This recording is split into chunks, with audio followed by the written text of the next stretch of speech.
ये जो मिट्टी रूपी बर्तन है, इसमें परमेश्वर ने पवित्र आत्मा उंडेला है। छोटी छोटी बातों में मत लड़ने जाओ हर किसी से। Do not go to fight with people over little things. क्या लोग आपके बारे में बोलते हैं, What क्या people say अफवाहें about फैलाते हैं। जो परमेश्वर ने आपको दिया है वो बहुत कीमती है। What God has given to you is extremely precious. अगर आपका ध्यान उस लक्ष्य की तरफ है जो परमेश्वर ने आपको दिया है, आपको फर्क नहीं पड़ेगा लोग आपके बारे में क्या बोलते हैं। आप लड़ने जा सकते हो, You can go to fight people, मगर वो छलका दोगे जो कीमती परमेश्वर ने आपको दिया है। but then you will spill that oil, that precious that God has given to you. किस किस को जस्टिफिकेशन दोगे आप? Who all will you go and justify? असल बात ये है, The real thing is, यीशु ने कहा जब उन्होंने मेरी निंदा करी तो तुम्हारी भी करेंगे। Jesus said they hated me, they criticized me, they will also criticize you. मगर आप देखोगे वो कभी लड़ने नहीं गया। But he never went to fight his case. आप चुप रहो, You stay quiet. परमेश्वर को आपका जवाब देने दो। Let God answer on your behalf. जब आप लड़ोगे If you will go and तो fight, परमेश्वर चुप रहेगा। then God will be quiet. जब आप चुप रहोगे When you will be तो quiet, परमेश्वर लड़ेगा। then God will fight on your वो behalf. कहता है युद्ध तेरा नहीं है, He says the battle doesn't belong to you. युद्ध यहोवा का है। The battle belongs to the Lord. Amen. Amen. Can you give a loud praise to Jesus? क्या आप जोर से यीशु की स्तुति कर सकते हैं? Come on. The best praise to our Lord Jesus. सबसे उत्तम स्तुति हमारे प्रभु यीशु मसीह के लिए। You can do better. इससे बढ़िया कर सकते हैं आप।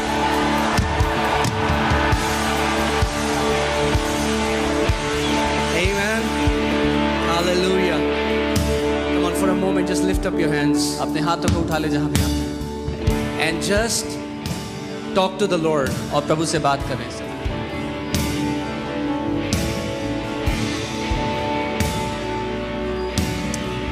Hallelujah. Just speak to Him.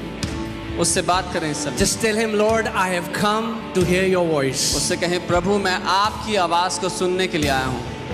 Jesus said, यीशु ने the कहा dead will hear my voice and they will come alive. जो मृत हैं वो मेरी आवाज को सुनकर जिंदा हो जाएंगे।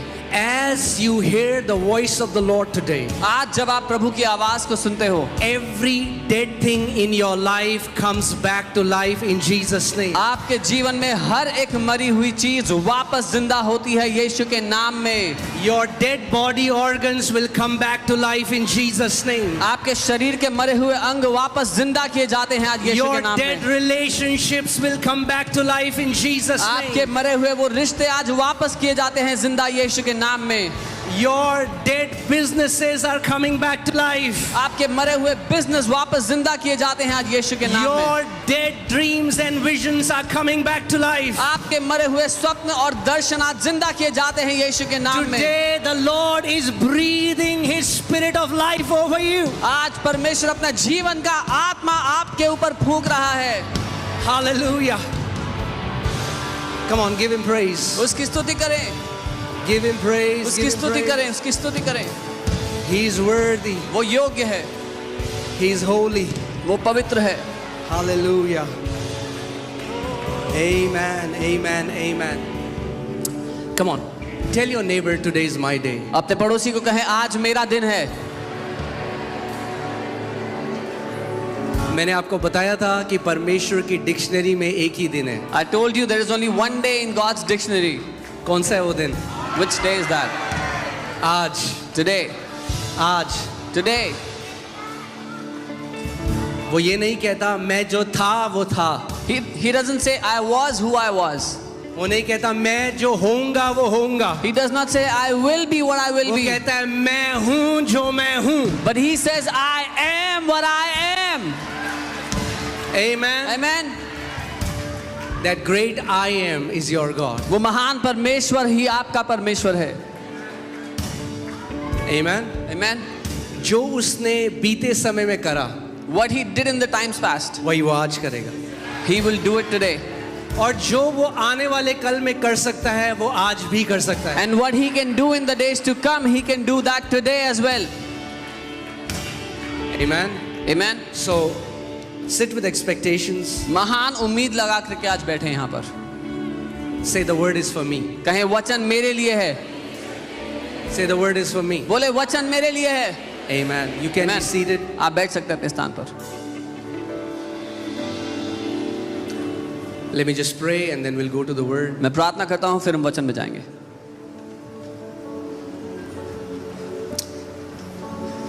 Heavenly Father, I praise you. स्वर्गीय पिता, मैं आपकी स्तुति करता हूँ। You are such a good Father. आप बहुत ही भले पिता हैं। Thank you for your love, your grace, your compassion. आपके प्रेम, आपके अनुग्रह, आपकी दया के लिए धन्यवाद। Thank you, Father, धन्यवाद पिता, for your written word. आपके लिखित वचन के लिए। Thank you for your mighty Holy Spirit. धन्यवाद आपके महान पवित्र आत्मा के लिए। Thank you, Father, that today there shall be a turnaround in many stories today. धन्यवाद पिता के आज बहुतेरों की जिंदगी की कहानी बदलने वाली है यीशु के नाम में, Because of the word that is sent to them. उस वचन के कारण जो उनके लिए आज भेजा जाता है, In Jesus' name. यीशु के नाम में। Amen. आमेन।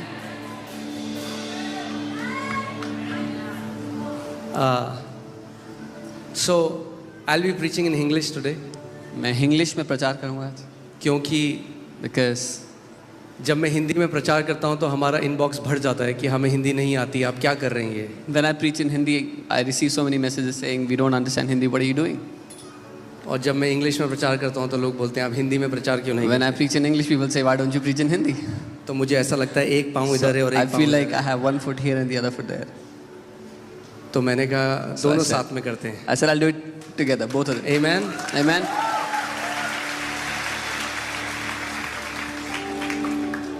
So,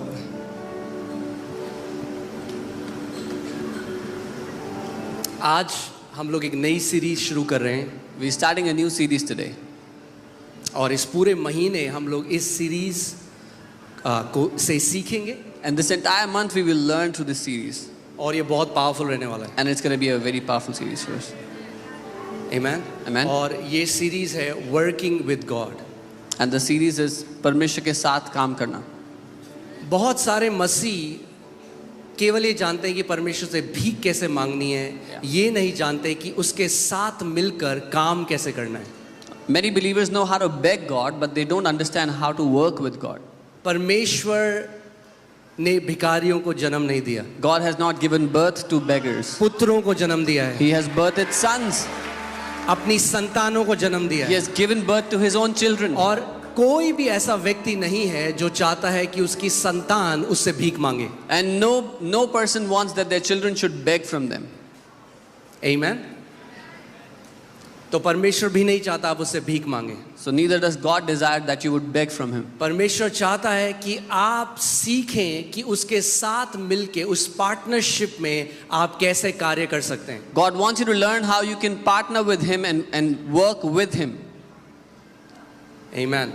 So आज की जो सीरीज है जो है वो है working with God. So today's series is working with God. परमेश्वर के साथ काम करना. Amen. So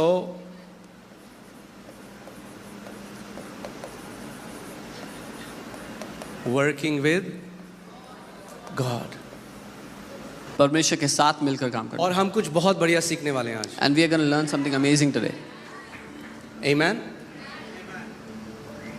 मैंने आपको बताया था कि एक चरवाहे का काम हाउस विजिट करना नहीं है। I told you a shepherd's responsibility is not to do a house कई लोग visit. कहते हैं पास्टर हमारे घर नहीं आता। Many people say pastor doesn't come to our house.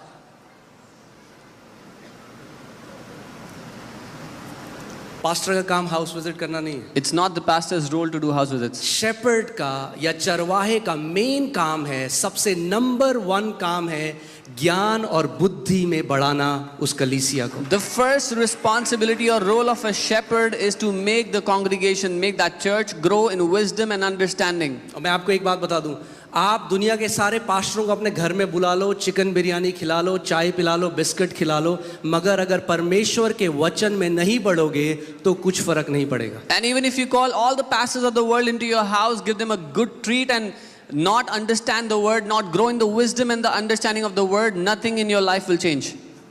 Amen. और मैं आपको एक बात और बता दूं, And I'll tell you one more thing.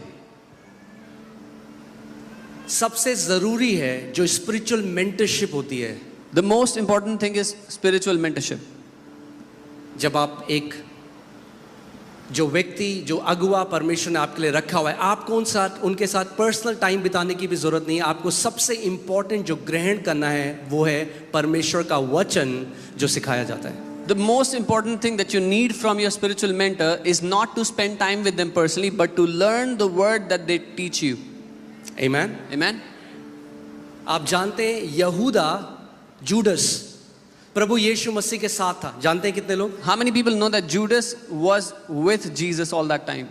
साथ में था, He बगल में was था, with him, right next to him. साथ में खाना खाया, He would eat with him. साथ में 3 साल रहा, 3 years he stayed with जहाँ him. यीशु मसीह गए वहां गया, Wherever Jesus went, he So also साथ went. में था. So he was with him. और तब भी यीशु मसीह को बेच दिया. And even then he sold Jesus off. और पौलुस And कभी Paul. यीशु मसीह को नहीं देखा, Apostle Paul never saw Jesus, मगर उसने उस प्रकाशन को ग्रहण किया but जो he परमेश्वर से received आता the revelation that came from God. है. और one of the greatest apostle बन गया, और वो सबसे महान, one of the greatest apostles he became. जिसने कभी यीशु के साथ फिजिकली नहीं चला फिरा, The one who never walked physically with Jesus, मगर उसने वचन को ग्रहण किया. but he received the word that came from him. सबसे इंपॉर्टेंट आपके जीवन में है वचन को ग्रहण करना. The most important thing in your life is to receive the word. आमेन.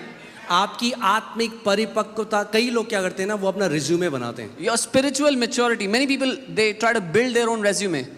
कई बार लोग मुझसे मिलने आते हैं, Sometimes people come to meet कहते me हैं मैं and they परमेश्वर say, के इस दास को जानता हूँ, oh, I उसको know जानता हूँ. this man of God, I know तो that जब man वो of ऐसा God. बोलते हैं ना, मैं अंदर से ऑफ हो जाता हूँ. So when they speak like that, I get turned off inside.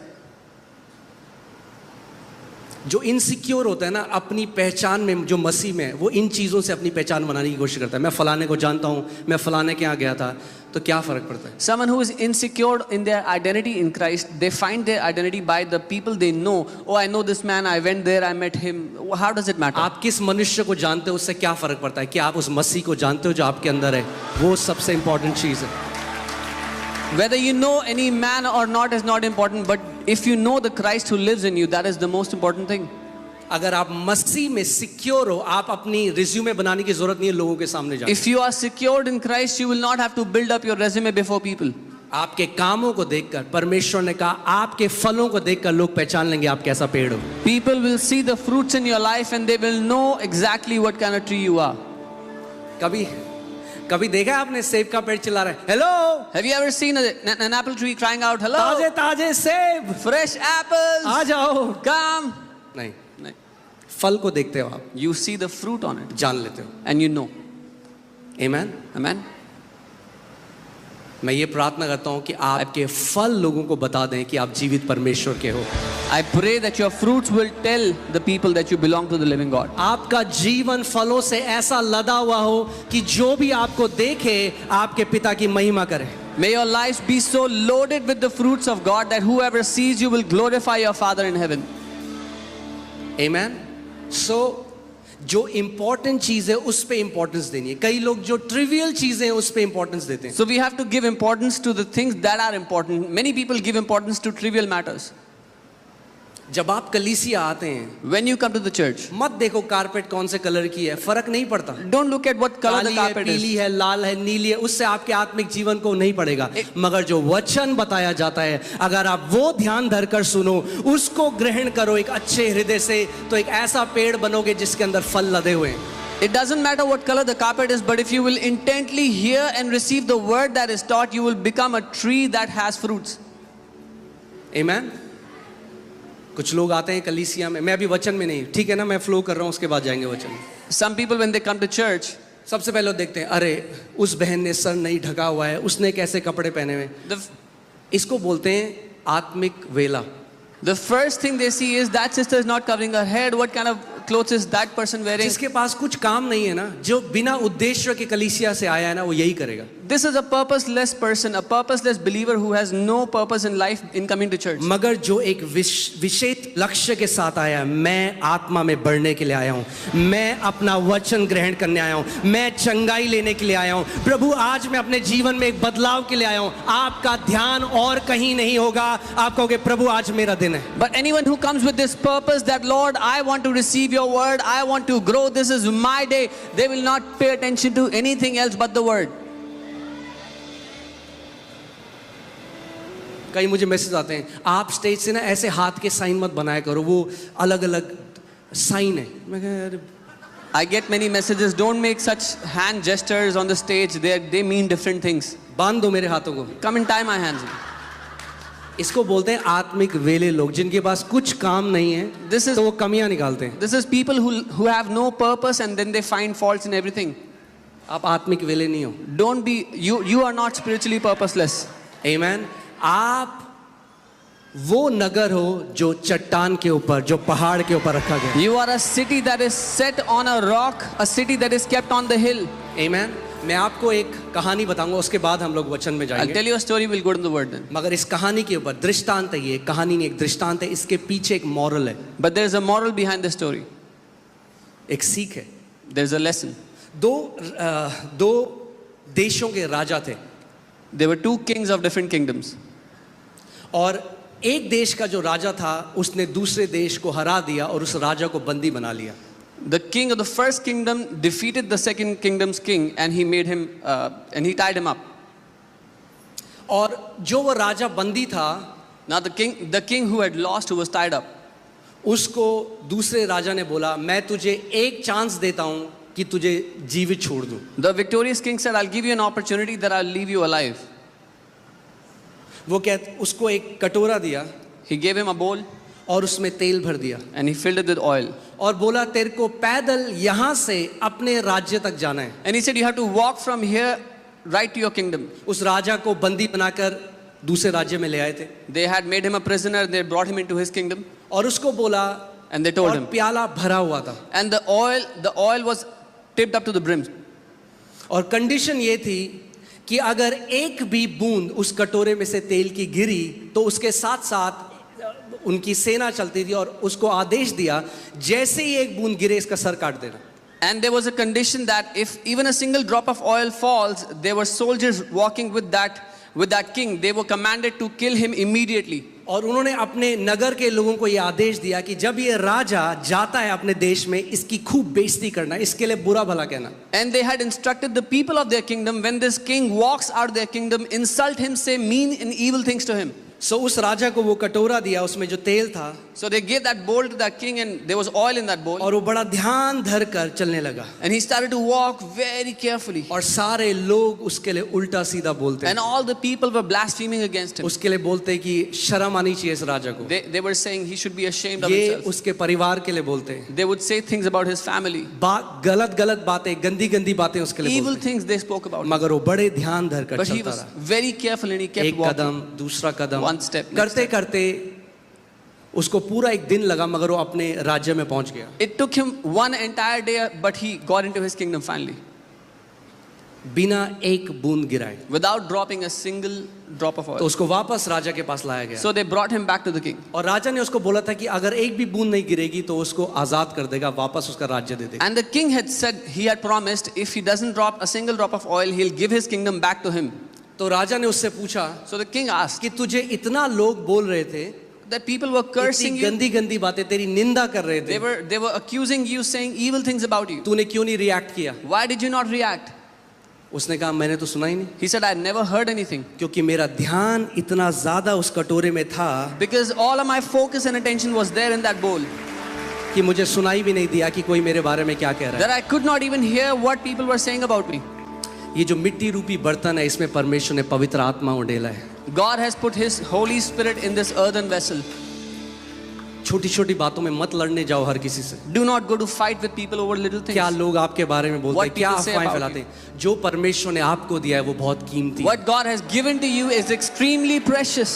अगर आपका ध्यान उस लक्ष्य की तरफ है जो परमेश्वर ने आपको दिया है, आपको फर्क नहीं पड़ेगा लोग आपके बारे में क्या बोलते हैं। If your attention is on that mark that God has given to you, that destiny, then it will not matter what people say about you. आप लड़ने जा सकते हो, You can go to fight people, मगर वो छलका दोगे जो कीमती परमेश्वर ने आपको दिया है। but then you will spill that oil, that precious that God has given to you. किस किस को जस्टिफिकेशन दोगे आप? Who all will you go and justify yourself to? यहाँ जो चंगाइयाँ होती हैं, मैं आपको बता नहीं सकता कितने कमेंट्स हमारे पास आते हैं। The healings that happen here, I cannot tell you how many comments we लोग receive. गालियाँ लिखते हैं, लोग People- उल्टी सीधी बातें करते हैं। People write cuss words, they write किस evil किस things. को हम बताएंगे कि भैया नहीं है, ये जेन्युइन प्रभु का काम है? किस किस को आप बताओगे? Who all will you go and justify to this is genuine और work of कब God? करोगे? And until when will you do this? असल बात ये है, The real thing is, यीशु ने कहा जब उन्होंने मेरी निंदा करी तो तुम्हारी भी करेंगे। Jesus said they hated me, they criticized me, they will also criticize you. मगर आप देखोगे वो कभी लड़ने नहीं गया। But he never went to fight his case. आप चुप रहो, You stay quiet. परमेश्वर को आपका जवाब देने दो। Let God answer on your behalf. जब आप लड़ोगे If you will go and तो fight, परमेश्वर चुप रहेगा, then God will be quiet. जब आप चुप रहोगे When you will be quiet, तो परमेश्वर लड़ेगा। then God will fight on your वो कहता behalf. है युद्ध तेरा नहीं है, He says the battle doesn't belong to you. युद्ध यहोवा का है। The battle belongs to the Lord.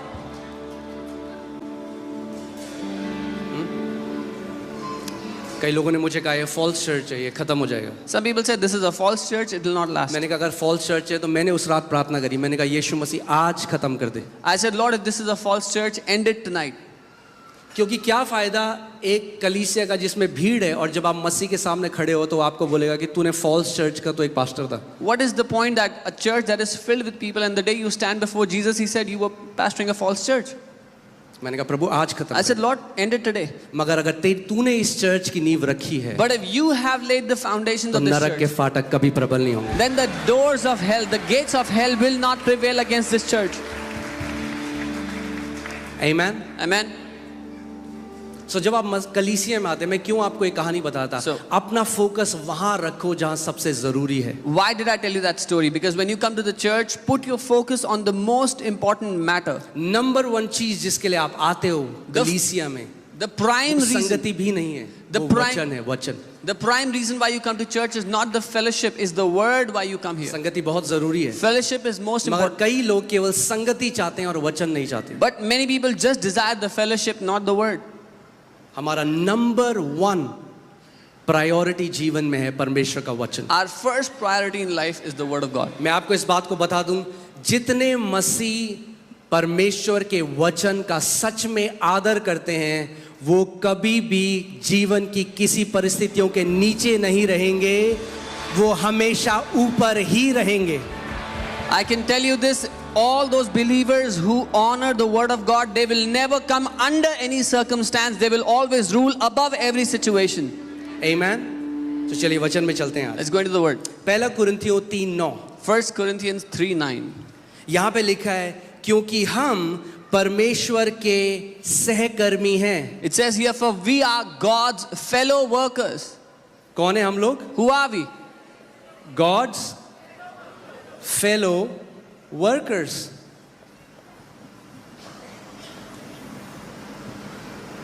हम परमेश्वर के क्या हैं? सहकर्मी हैं, यानी उसके साथ काम करने वाले हैं। We are God's fellow workers. It means we work together with Him. If we are God's fellow workers, then we have to know how God works. अगर हम परमेश्वर के सहकर्मी हैं तो हमें समझना है परमेश्वर कैसे काम करता है। We have to learn how does the kingdom of God operate. हमें सीखना है परमेश्वर का राज्य कैसे काम करता है। Amen? Amen. क्योंकि हम क्या हैं परमेश्वर के? Who are we? सहकर्मी, colleagues. The fellow workers, the colleagues of God. Isn't that amazing? कि वो चाहता है कि हम उसके साथ मिलकर कार्य करें, हम सहकर्मी हैं परमेश्वर के। He wants that we work with Him. We are co-workers with Him. आगे देखिए क्या लिखा है, तुम परमेश्वर के खेत हो। You are God's field. तुम परमेश्वर के क्या हो? तो एक काम देखते हैं, ये दो खेत हैं यहाँ पे, ठीक है? So there are two fields here. Let's see that. ये दो खेत हैं There are two fields here. और एक भरा हुआ है फसल से, And one of the fields is filled with crops.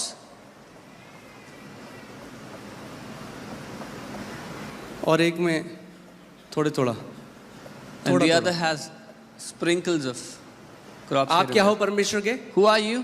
खेत। The field of God. एक भरा हुआ है, फसल लहलहा रही है, One is filled with crop, with harvest, और एक में कुछ भी नहीं है। and the other has barely anything. इस खेत में किस चीज की कमी है? What does that field lack? हाँ, सीड। किसकी कमी है? सीड, यानी बीज, यस, बीज। It lacks seed. बीज की कमी है। It lacks seed. जब आप अलग अलग मसीहों को देखते हो, When you see different believers, किसी के जीवन में आप बहुत ज्यादा फल देखते हो, in one believer's life you see many किसी के fruits. जीवन में आप कुछ फल नहीं देखते। In one's life you barely find so anything. मसीह लोग क्या सोचते हैं, वो परमेश्वर है जिसने उसके साथ किया और मेरे साथ नहीं किया। So what believers think is God has done plentiful with him but not with me. वो सोचते हैं कि अगर किसी के जीवन में बहुत फल है वो परमेश्वर ने कर दिया और हमारे जीवन में उसने नहीं किया। They think if somebody has so much fruit in their life it is because God has done it for them and but not for me. परमेश्वर पक्षपाती नहीं है। God does not differentiate. वो He, प्रेम करने वाला परमेश्वर he's है। a loving God. आमेन। यहाँ पे जो खेत में कमी है वो ये है, What does this field lack? बीज। और मरकुस की पुस्तक मरकुस की चौथी पुस्तक में लिखा है कि बीज क्या है? परमेश्वर का वचन। In Mark 4, the word of God says, what is that seed? It is the word of God. यानी क्या डिफरेंस है दो मसीहों के अंदर? So what is the difference between two believers according to ध्यान this? से सुनिए, Hear carefully. कोई अच्छा मसीह और कोई बुरा मसीह नहीं है। There is no good believer and bad believer. फिर से मैं बोल रहा हूँ, I'll say it again. अच्छा मसीह और बुरा मसीह नहीं है। There is nothing like a good believer or a क्योंकि bad एक believer. बार जब आपने मसीह में आ गए, आप उसके लहू से धुले गए, आप उसकी धार्मिकता बन गए, आप पवित्र लोग हो चुके हो। Because when you are in Christ, you are washed with His blood, you are holy. सो अब कोई अच्छा मसीह और बुरा मसीह नहीं है। So there is no good or bad believer anymore. अब यह है कि खेत जिसमें बीज पड़े हैं और कुछ खेत ऐसे हैं जिसमें बीज नहीं पड़े। Now the matter is a field which is filled with seed and a field which has no seed. यानी अब आपका हार्वेस्ट परमेश्वर नहीं डिसाइड करता, आप डिसाइड करते। Which means God does not determine your harvest, you do it. आमेन। आप परमेश्वर का क्या हो? खेत हो। You are God's field. जब एक किसान खेत लेता है, क्यों लेता है खेत? When a man buys a field, why does he buy it? क्या चाहता है वो खेत से? What does a man want from his field? हाँ, फसल चाहता है। He wants a harvest. परमेश्वर क्या चाहता है आपसे? What does God want from you? फसल चाहता है। He wants a harvest. परमेश्वर फल चाहता है। God wants fruit in your life. यीशु मसीह ने कहा इससे पिता की महिमा होती है कि तुम बहुत सारा फल फलो। Jesus said, by this the Father is glorified that you bear many fruits. यानी जब आप एक ब्लेस्ड जीवन जीते हो, So that means when you live a blessed life, यानी जब आप स्वास्थ्य में चलते when हो, you live in health, यानी जब आप धार्मिकता में बढ़ते जाते when हो, you keep growing in righteousness, क्या होता है? what happens? इससे पिता की महिमा होती है। The Father is glorified. जब लोग आपके जीवन को देखते हैं, When people see your life, तो यीशु मसीह ने क्या कहा? वो तुम्हारे जीवन को देखें और परमेश्वर पिता को क्या करें? Jesus said, let them see your life and glorify your Father in heaven. Amen. Amen. सो अगर मैं चाहता हूं, एक जो किसान है वो एक खेत में एक बारी बीज नहीं बोता। So a farmer does not sow the seeds in his field just one time. बार बार बीज बोता रहता है और कटनी करता रहता है, बीज Again- बोता रहता है और कटनी करता रहता है। यही मसीह जीवन भी है, बीज बो कटनी करो, बीज बो कटनी करो। Again and again, the farmer sows the seed and he reaps a harvest. He sows the seed, reaps the harvest. This is what the Christian life is. Sow the seeds in your heart and reap the harvest. परमेश्वर ने आपको अपना वचन दिया है जो उसका अविनाशी बीज है। Bible God has given you His word, which is His indestructible seed. अविनाशी बीज का मतलब वो कभी करप्ट नहीं हो सकता। Incorruptible seed, which can never be corrupted. अगर आप सच में एक कमिटमेंट के साथ परमेश्वर के वचन को अपने हृदय में बोते हो तो ऐसा नहीं हो सकता कि आपका जीवन ब्लेस्ड ना हो। If you intently sow the word into your heart, this is not possible that you will not live a blessed life. आमेन। वचन कुंजी है। The word is the key. वचन हमारे जीवन का आधार है। The word is the basis for our life. आमेन। हमारा नया जन्म भी परमेश्वर के वचन से ही हुआ है। Our new birth is according to God's word. आमेन। अब मैं आपको एक चीज बताना चाहता हूँ। हम जब इस दुनिया में आए हैं, When we have come to this world, परमेश्वर का वचन पहला थेसलोनियंस 5:23 में हमें बताता है कि हम क्या है। परमेश्वर ने हमें अपने स्वरूप में बनाया, तो हम क्या हैं? हम एक आत्मा है। 1 Thessalonians 5:23, God has made us in His image according to His likeness. So हमारे first, पास प्राण है we are a spirit, we have a soul, और हम एक शरीर में रहते हैं। and we live inside a body.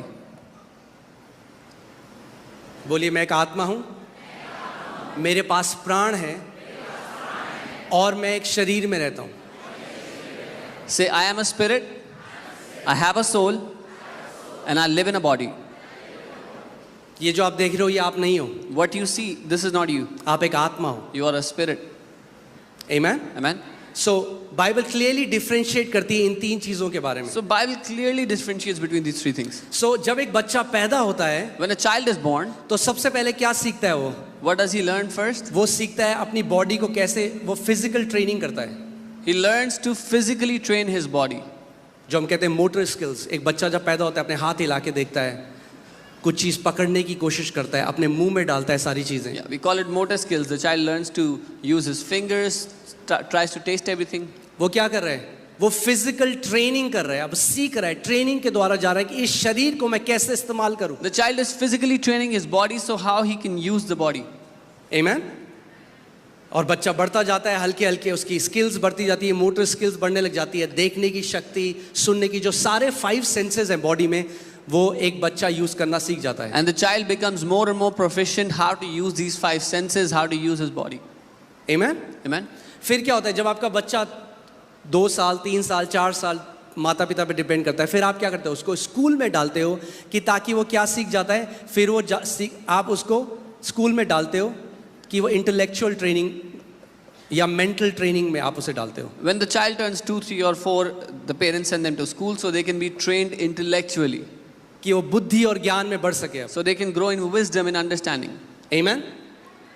मुश्किल तो नहीं है? It's not difficult, right? सब भेजते हैं अपने बच्चों को स्कूल में. Everyone sends their children to school. Why? Because we want them to exercise their mental faculty. क्योंकि हम चाहते हैं कि वो बुद्धि में बढ़ें.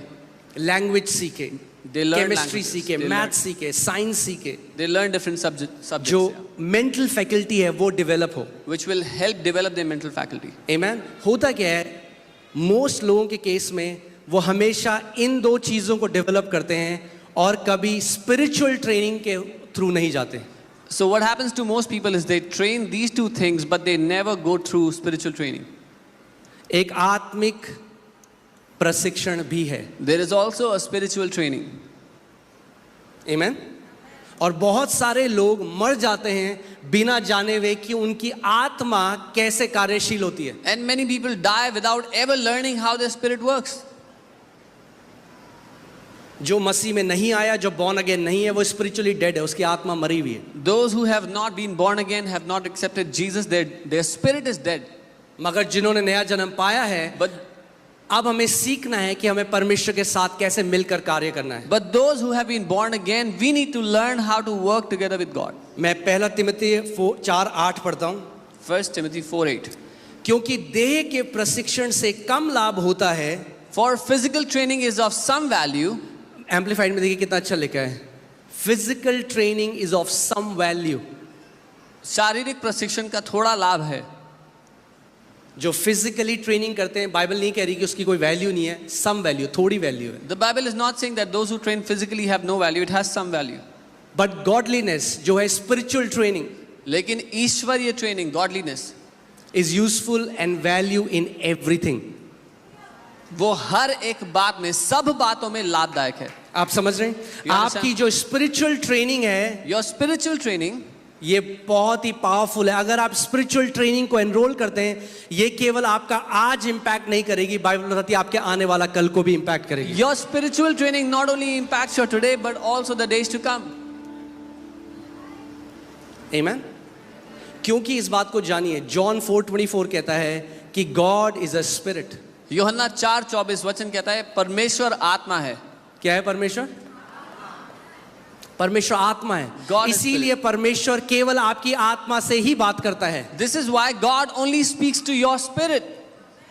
परमेश्वर आपके शरीर से बात नहीं करता. God does not talk to your body. परमेश्वर आपके सोल से बात नहीं करता. God does not talk to your soul. परमेश्वर आपकी आत्मा से बात करता God है. speaks to your spirit. Bible में लिखा है पवित्र आत्मा हमारी आत्मा के साथ हिंदी में क्या लिखा है? हाँ, नहीं no. Holy spirit bears witness with the spirit, जो बाइबल में कहती है. पवित्र आत्मा हमारी आत्मा में गवाही देता है. गवाही देता है. सो पवित्र आत्मा कहाँ बात करता है, कहाँ गवाही देता है? Where does Holy Spirit bear witness? कितने लोगों को पता है आप परमेश्वर के बेटे और बेटियां हैं? हाथ उठाओ. How many people know you are children of God? You are sons कितने and लोगों daughters को of God? पता है? How many of you know this? अगर मैं कहूँ आप नहीं हो, If I say you're not God's अगर child, कोई आपको बोले एविडेंस दिखाओ, if someone asks you for an evidence, क्या शारीरिक एविडेंस do है? you have any physical proof? No. No. क्या सोल में एविडेंस है? Do कोई you have a फीलिंग है? proof in कोई your soul? Any नहीं. feeling? No. मगर आत्मा में आपको 100% एविडेंस है कि आप परमेश्वर के बेटे और बेटी हैं. But in your spirit you have 100% evidence that you are God's child. क्योंकि पवित्र आत्मा ने कहाँ गवाही दी? Where did the Holy Spirit give you आपकी evidence? आत्मा में. In your spirit. आमीन. इसीलिए हमें आत्मा के चलाए चलना सीखना है. This is why we have to learn to walk according to the Spirit. अगर हमें परमेश्वर के साथ कार्य करना है तो हमें समझना पड़ेगा कि हम परमेश्वर के साथ कार्य अपनी आत्मा के द्वारा करते हैं. If we have to learn to work with God, we have to understand that it is by our spirit that we work with God. Amen.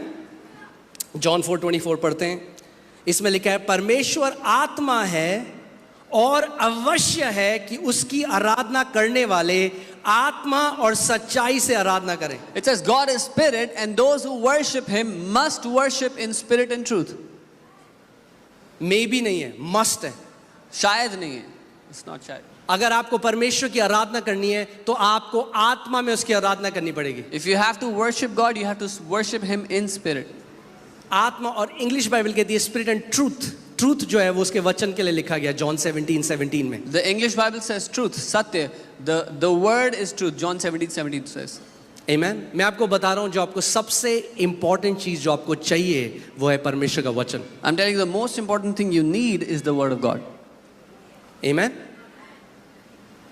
और जब आप क्योंकि परमेश्वर के खेत हैं, जब आप वचन को ग्रहण करने लग जाते हैं, And because you're God's field, when you start receiving the word, क्या होता है? what happens? ऑटोमेटिकली आप फ्रूट्स को देखने लग जाते हैं. You start seeing fruits in your life आप जानते automatically. हैं जय में चलना मुश्किल नहीं है मसीह में. You know, it's not difficult to walk in victory in Christ. परमेश्वर क्या बोलते हैं, अक्कड़ बक्कड़ बम्बे बो नहीं करता किसी को ब्लेस करने के लिए. God does not pick and choose who he has to bless. कई लोग सोचते हैं कि परमेश्वर ने उसको कर लिया, मेरे साथ नहीं करा. Some people think, oh, God bless that guy, he did not do क्या it to आपने me. कभी ये सोचा कि उस व्यक्ति की भागीदारी क्या थी परमेश्वर के साथ? Have you ever thought about what did that person do or partner with God in? परमेश्वर तो सबको ब्लेस करना चाहता है और कर दिया है bless. God desires to bless each and everyone he मगर has कई blessed. मसीहों ने सीखा ही नहीं अपनी मिरास को ले लेना जो उनकी है. But many believers have not learned to take their inheritance which is already theirs. परमेश्वर कह रहा है ले लो, मैंने तुम्हें सारी आशीषों से आशीषित कर दिया है आत्मिक जगहों में. God is saying, take it, I have already blessed you with all blessings in the spiritual places. आप जानते हो आपकी सारी आशीषें भी कहाँ हैं? Do you know where all your blessings are? Spiritual realm में. In the spirit world. आपको परमेश्वर के साथ पार्टनरशिप करनी है कि आप उसको पृथ्वी पे ला सके. You have to partner with God to bring those on the earth. और यही कई मसीह नहीं जानते हैं. And this is what many believers don't इसीलिए know. जिंदगी भर भीख मांगते हैं. This is why they beg all their life. Prabhu they they they they they they Lord, क्यों give नहीं me, देता give me, परमेश्वर? give they me. They they. Why don't you give me, Lord? इसीलिए हमें सीखना है. So we So have to ये learn. जो सीरीज है So this series, इसमें हम सीखेंगे कि परमेश्वर जो एक अदृश्य आत्मा है उसके साथ आप कैसे सहभागी हो सकते हैं. in this series we will learn how God, who is an invisible spirit, you can learn to partner with him. क्योंकि अगर आपका बिजनेस में कोई पार्टनर है जिसको आप देख सकते हैं, जिसकी आप आवाज सुन सकते हैं, बहुत आसान है सहभागी होना. If you have a business partner whom you can see and talk to, it's very easy to partner with them. But if you have a partner that you cannot see, अगर आपका ऐसा पार्टनर है जिसको आप देख नहीं सकते हो, who's invisible, जो अदृश्य है, how will you partner with him? तो उनके साथ कैसे पार्टनर करोगे? You will partner with him through your spirit. अपनी आत्मा के द्वारा आप उनके साथ पार्टनर करोगे. Amen. Amen. Let's go to Proverbs 20.